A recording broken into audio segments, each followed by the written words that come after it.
Hello दोस्तों, तो आपका स्वागत है मेरे चैनल लिव इन इंग्लिश में। मैं सत्यम शुक्ला और आज हम लोग बात करेंगे सेंटेंसेस मिसलेनियस। मिसलेनियस क्या होता है वो मैं बताऊंगा, लेकिन उसके पहले मैं आपको बता दूं कि ये वीडियो थोड़ी लंबी होने वाली है, तो आपको थोड़ा पेशेंस रखना होगा। और लंबी क्यों होगी उसका भी रीज़न है, क्योंकि इसमें हम लोग जो पूरा सेंटेंस अब तक पढ़े हैं, जितने भी लेक्चर्स हमने पढ़े हैं, उन सबका एक सार निकालने वाले, एक समरी, एक कंक्लूजन देने वाले हैं। ठीक है, एक फाइनल निष्कर्ष देने वाले हैं उसको। तो अब तक जो भी कुछ छूट गया है या रह गया है सेशन करते हैं, उसके बाद से फिर हम लोग चलते हैं आज के टॉपिक पे। और हाँ दोस्तों, आज का टॉपिक बहुत ज़्यादा इंटरेस्टिंग होने वाला है, तो प्लीज़ बने रहिएगा, देखते रहिएगा। तो चलिए देखते हैं। तो पहले मिसलेनियस होता क्या है। मिसलेनियस मतलब हुआ कि जैसे सपोज करिए कि किसी चीज़ का मिश्रण, मतलब किसी 2, 3, 4 ऐसी चीज़ों का मिश्रण जो जिसका कोई कनेक्शन ना हो, जिसका बहुत जो एक दूसरे से ज़्यादा जुड़े ना हो। तो आखिर हम लोग यहाँ पे क्यों पढ़ रहे हैं सेंटेंस का मिसलेनियस। इसका मतलब कि अब तक हमने सेंटेंस में जो भी चीजें पढ़ी, अभी तक जितने लेक्चर्स हमने बनाए, उन सबका थोड़ा थोड़ा पार्ट हम लोग देखेंगे आज एक साथ। तो हमने उन सबको मिक्स कर दिया, इसलिए हमने इसको नाम दिया है मिसलेनियस। तो मिसलेनियस में क्या होता है कि बहुत सारे टॉपिक्स का मिक्सचर हो जाता है, तो वो मिसलेनियस कहलाता है। तो यहाँ लिख देते हैं mixture, mixture of different topics, मतलब बहुत सारे टॉपिक्स का मिक्सचर।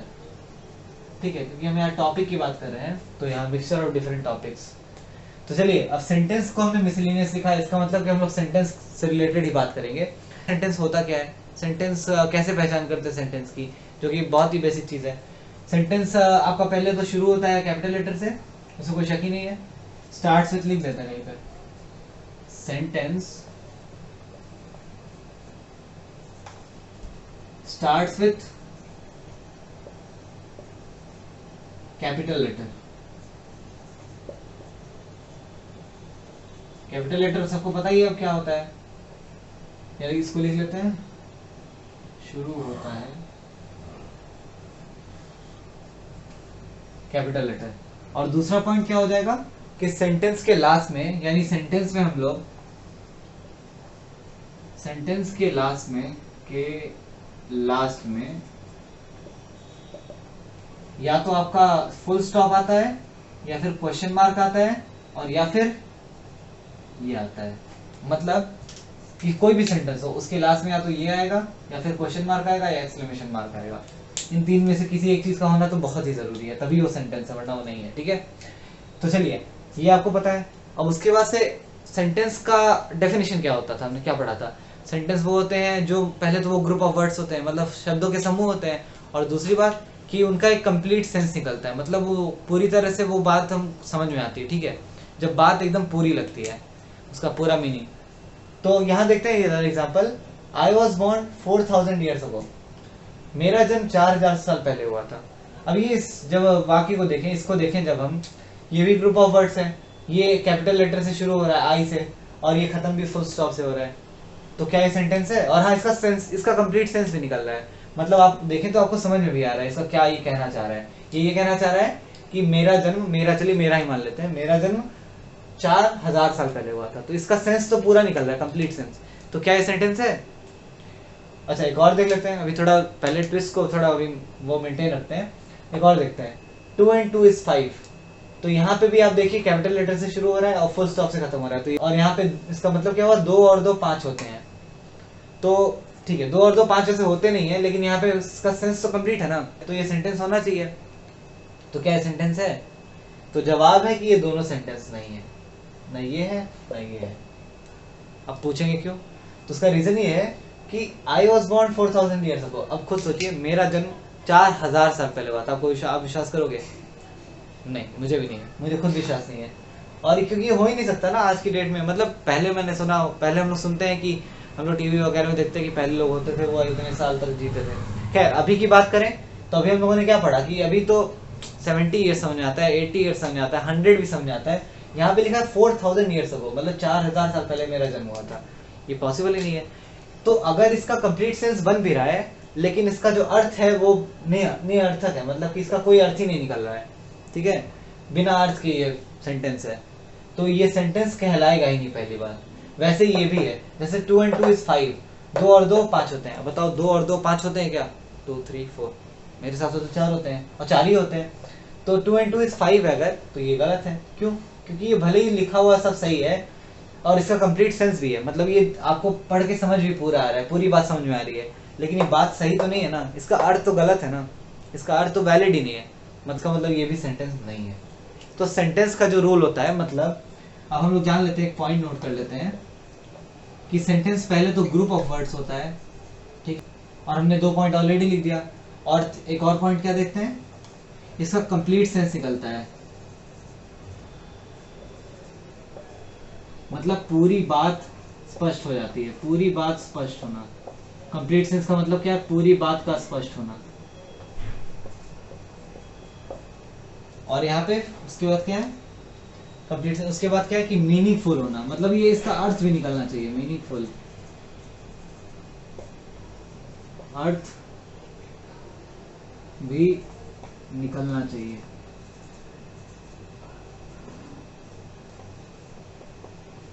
ऐसे नहीं कि आप कुछ भी बोल दो तो वो सेंटेंस हो गया, मतलब जो भी चीज जो संभव ही नहीं है वो सेंटेंस है, जिसका कोई अर्थ नहीं निकल रहा है वो आपका सेंटेंस नहीं है, ठीक है, आप समझ गए।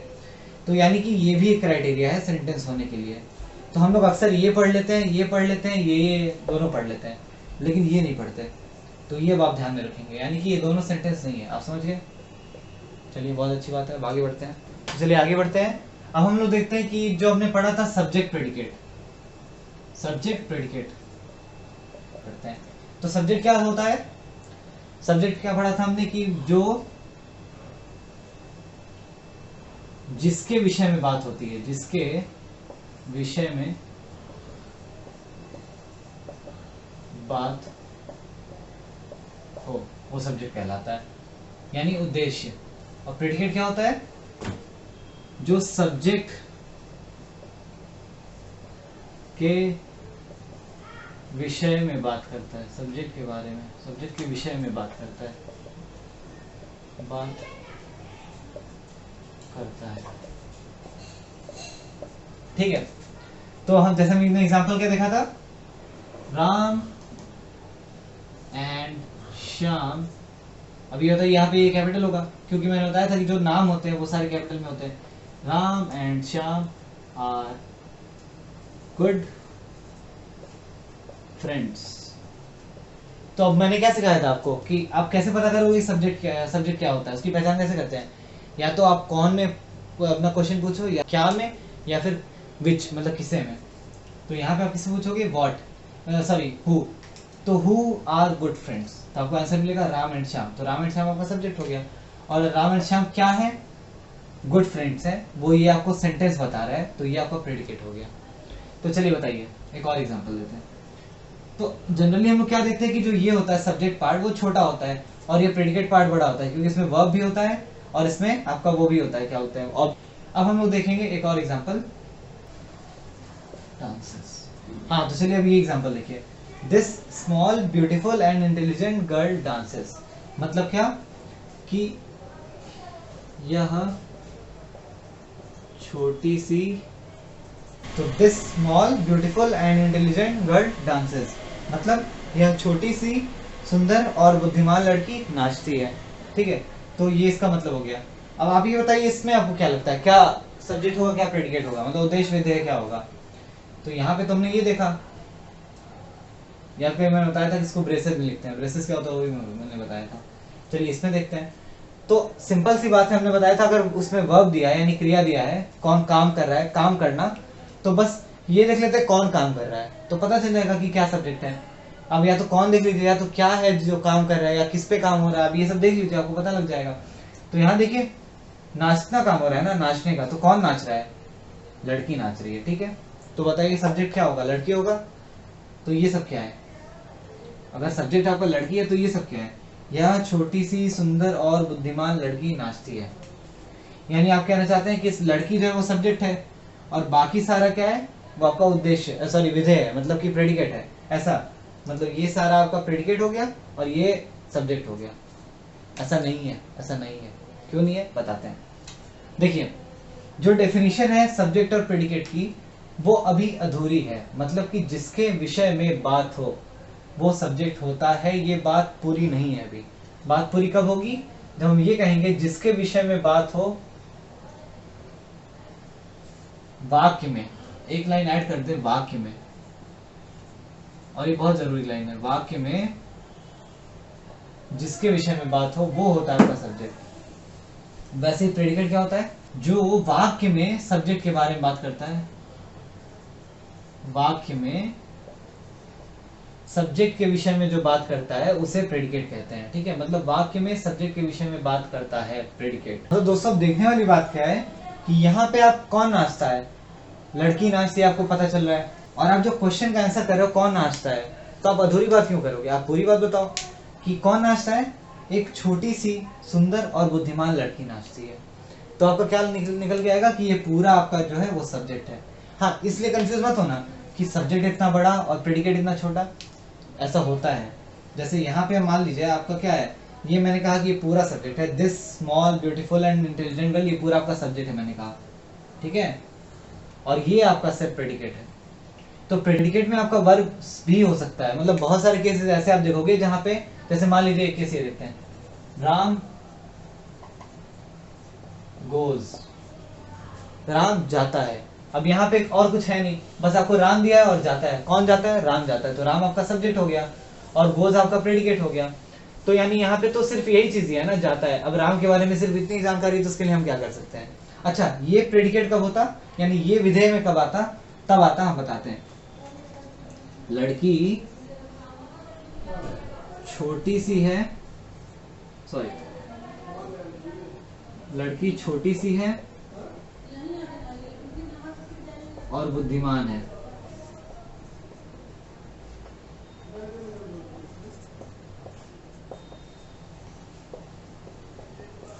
बुद्धिमान है। अगर ये वाक्य होता कि लड़की छोटी सी है और बुद्धिमान है, तो यहाँ पे आप देखते कौन छोटा सा है कौन बुद्धिमान है, तो आपको पता चलता लड़की। अच्छा, तो यानी लड़की यहाँ पे सब्जेक्ट है, सिर्फ लड़की है, क्योंकि अब ये आपका प्रेडिकेट हो गया। ये पूरा इस वाक्य में है और ये आपको बता रहे हैं कि लड़की के बारे में, मतलब लड़की क्या है, लड़की छोटी सी है और बुद्धिमान है, वो आपको यहाँ पे पता चल रहा है। यहाँ पे तो आपका वाक्य ये है ना कि ये तो आपका वाक्य का हिस्सा है। तो ये आपका, यह छोटी सी सुंदर और बुद्धिमान लड़की नाचती है, तो ये आपका हो जाएगा सब्जेक्ट। कौन नाचता है, छोटी सी सुंदर और बुद्धिमान लड़की नाचती है। और यहाँ पे अगर आप देखें, लड़की छोटी सी है और बुद्धिमान है, तो कौन छोटी सी है और कौन बुद्धिमान है, लड़की। तो यहाँ पे सिर्फ आपको उत्तर मिले लड़की, तो ये लड़की सब्जेक्ट है। तो ये थे पार्ट्स ऑफ सेंटेंस, सब्जेक्ट या प्रेडिकेट, सब्जेक्ट और प्रेडिकेट, तो हमने बहुत अच्छे से फिर से देख लिया। अब हम लोग बात करते हैं काइंड्स ऑफ सेंटेंस के बारे में, ठीक है। तो काइंड्स ऑफ सेंटेंस पहले लिख लें।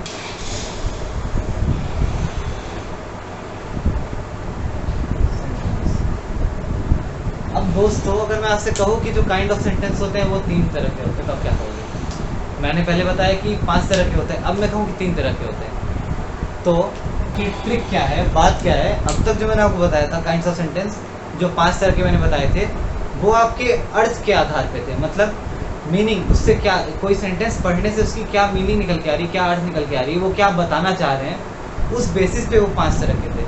मतलब मान लीजिए कोई सेंटेंस है, राम जाता है, राम स्कूल जाता है, ठीक है, तो राम स्कूल जाता है, इससे आपको पता चला कि हाँ कोई एक स्टेटमेंट है कि मतलब राम स्कूल जाता है। अगर आपसे पूछा जा रहा है क्या राम स्कूल जाता है, तो आपका अर्थ बदल गया सेंटेंस का, उस वाक्य का अर्थ बदला कि नहीं, कि मतलब राम, अब यहाँ पे क्वेश्चन पूछा जा रहा है कि राम स्कूल जाता है, मतलब क्या जाता है। अब तीसरा आपको मान ली कह देगा कि राम स्कूल जाओ, तो यहाँ पे उसको आदेश दिया जा रहा है कि राम स्कूल जाओ, तो यहाँ फिर से अर्थ बदल गया वाक्य का। अब उसके बाद कहा जाए हे राम स्कूल चला जा, मतलब उससे एक तरह से विनती की जा रही है कि स्कूल चला जा, ठीक है, स्कूल चले जाओ तुम, तो यहाँ पे अर्थ फिर से बदल गया। अब एक लास्ट आ गया आपका, राम स्कूल चला गया, विश्वास नहीं हो रहा, तो ये आपका आ गया एक्सक्लेमेटरी सेंटेंस में, मतलब इसमें आदि बोधक में। तो इस तरह से देखिए हमने कि ये जो 5 हमने अभी वाक्य देखे, उस सबके अर्थ अलग अलग थे, ठीक है। तो यानी वो जो था वो अर्थ के आधार पर था, अर्थ यानी मीनिंग के आधार पर था। तो इसके 5 थे, हम बताने नहीं वाले 5 कौन से थे, ठीक है, आपको पता है ऑलरेडी। अब जो मैं बताऊंगा 3 तरह के, वो आपके होंगे रचना के आधार पर, यानी स्ट्रक्चर, सेंटेंस दिखने में कैसा है उसके आधार पर 3 तरह के होते हैं। चलिए देखते हैं। तो पहला होता है सिंपल सेंटेंस, सिंपल सेंटेंस यानी जिसे सरल वाक्य कहते हैं। दूसरा होता है कंपाउंड सेंटेंस। अच्छा, यहाँ पे लिख लेते हैं पहले, ये रचना के आधार पे है, ठीक है, ये आपके रचना या जैसे स्ट्रक्चर, स्ट्रक्चर मतलब दिखने में, स्ट्रक्चर के आधार पर,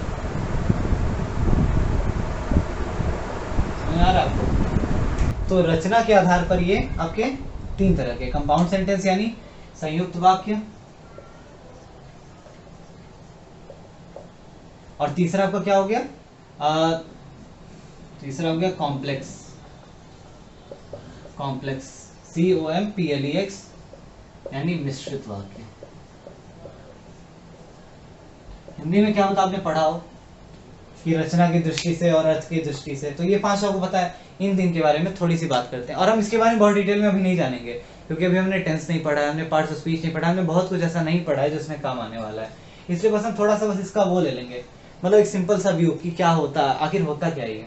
तो चलिए ये देखिए, आपका फर्स्ट लिया सिंपल सेंटेंस। तो जैसे मान लीजिए आपको लिखे हैं कि ही या वी कर दो, we go to school by bus, ठीक है।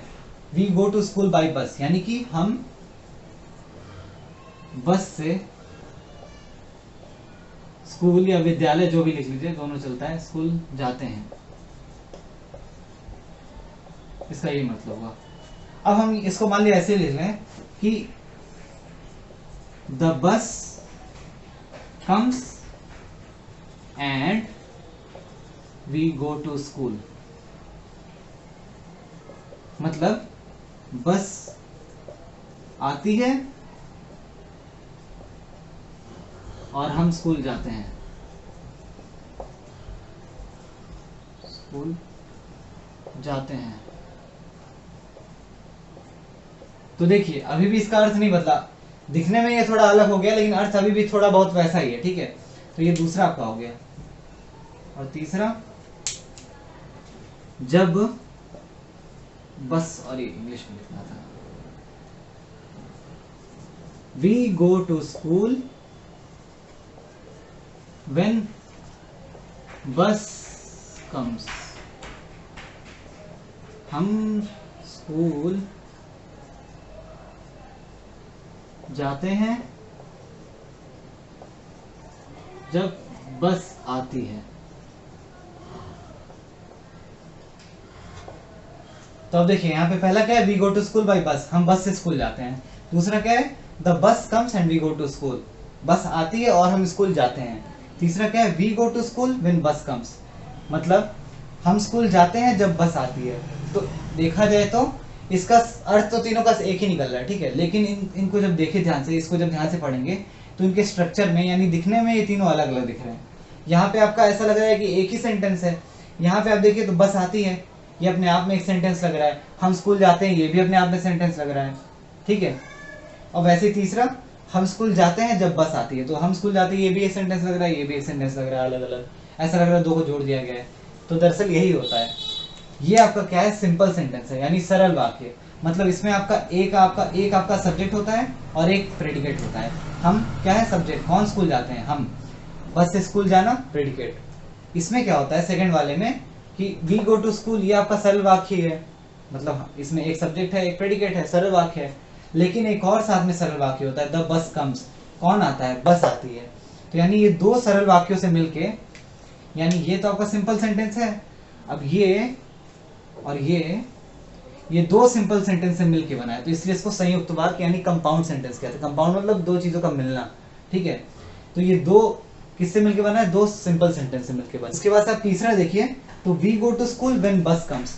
अब यहाँ पे आपको क्या दिखने में मिल रहा है कि हम स्कूल जाते हैं जब बस आती है, व्हेन बस कम्स। मतलब अगर ये ना करें तो ये आपका सिंपल सेंटेंस हो गया, और ये हटा दें तो व्हेन बस कम्स। अब आपको ये अधूरा लगेगा, व्हेन बस कम्स का कोई मतलब हुआ, जब बस आती है। सिर्फ अगर इतना होता तो आपको कुछ समझ में आता, कुछ नहीं, वो अधूरा रह जाता।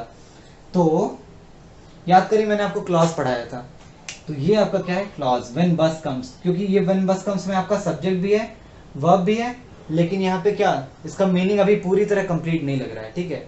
व्हेन बस कम्स आपको कंप्लीट लग रहा है, नहीं, क्योंकि अभी कुछ मिसिंग लग रहा है। मतलब जब बस आती है, इससे क्या पता चला, कुछ नहीं। जब आपने इसमें ये भी जोड़ दिया, we go to school when bus comes, तो आपका ये कंप्लीट हो गया। तो इसलिए आपका होता है मिश्रित वाक्य। मिश्रित क्यों कह रहे हैं, क्योंकि यहाँ पे एक एक आपका जो सिंपल सेंटेंस है, एक जो सरल वाक्य है, उसको एक क्लॉज के साथ मिक्स कर दे रहे हैं। ठीक है, तो ये आपका मिश्रित वाक्य हो गया। ये सेकंड वाला क्या था, ये भी आपका एक सेंटेंस है। देखिए यहाँ पे द बस कम्स, तो आप देखिए अगर यहाँ पे एक फुल स्टॉप लगा देते तो ये भी आपका एक सेंटेंस हो जाता, सिंपल सेंटेंस हो जाता, क्योंकि इसमें एक सब्जेक्ट भी है, एक आपका प्रेडिकेट भी है, या वर्ब कह लीजिए। तो लेकिन यहाँ नहीं है, तो यानी दो को जोड़ा गया, सिर्फ और कुछ नहीं किया गया है, और उसके बाद से फुल स्टॉप लगा दिया गया है। तो यानी ये तीन दिखने में अलग अलग तरह के हो गए, तो इसलिए इसको कहते हैं रचना के आधार पर तीन तरह के होते हैं। अच्छा, अब इसको हम डिटेल में पढ़ेंगे, मतलब इसमें अभी बहुत सारी चीजें बताने को, हम लोग डिटेल में पढ़ेंगे कब, जब टेंस हम लोग का खत्म हो जाएगा। अभी मैंने आपको बस एक आइडिया दे दिया, क्योंकि बहुत सारे लोग जब पढ़ते हैं तो काइंड्स ऑफ सेंटेंस में वो लोग कई बार ये पढ़ते हैं, कई बार ये पढ़ते हैं, फिर वो लोग सोचते रहते हैं आखिर ये दो चीजें कैसे हो सकती हैं। तो चलिए आज का वीडियो नहीं खत्म करते हैं, और सेंटेंस हमने लगभग सब खत्म कर लिया है, थोड़ी बहुत चीजें वो हम लोग आगे देखेंगे, और हम लोग नेक्स्ट क्लास से शुरू करेंगे पार्ट्स ऑफ स्पीच। तो चलिए तब तक के लिए मेरे चैनल पे बने रहिए, थैंक यू, और प्लीज सब्सक्राइब एंड लाइक।